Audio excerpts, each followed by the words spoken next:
I'm Matt Sampson, and welcome to the Forecast Factor, where we take a look at how weather influences consumers and business.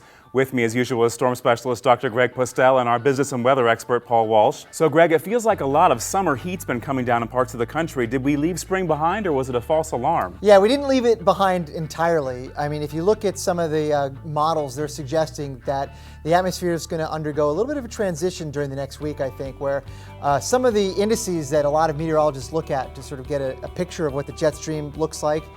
The NAO index is one of those, and we can show it here on the graph, which shows you that over the next few days it's going to be going a little bit below zero. And what that means, that index is a measure of how kind of weird the jet stream looks, in particular over the North Atlantic region. So when it's below zero, like we expect it to be in the next couple of days, the jet stream pattern is going to correspondingly have kind of an awkward appearance. It's going to be kind of blocked up over the North Atlantic.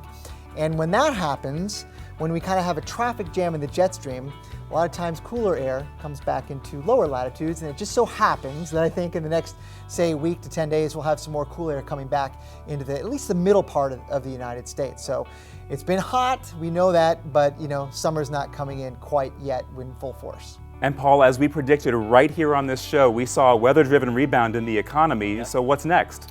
Well, typically what happens when you have one of those sugar highs, when all of a sudden the dam breaks and it feels like spring, you have a surge in business. And we saw that. In fact, it showed up in the sentiment polling that we do, where we saw this huge increase in consumer demand in the end of March and into April. Unfortunately, after that, you typically have a swoon, so there's a bit of a pullback. So we know that it's going to be not necessarily cold, but it's going to cool down a bit for the balance of May. So I expect that there's going to be a slowdown in terms of that very strong demand as we move through May. But when we get into June, I think because of the fact that last June was extremely wet across the East Coast, it's going to be drier than last year. So I think we're going to have another resurgence, and we're going into the summer with a good tailwind.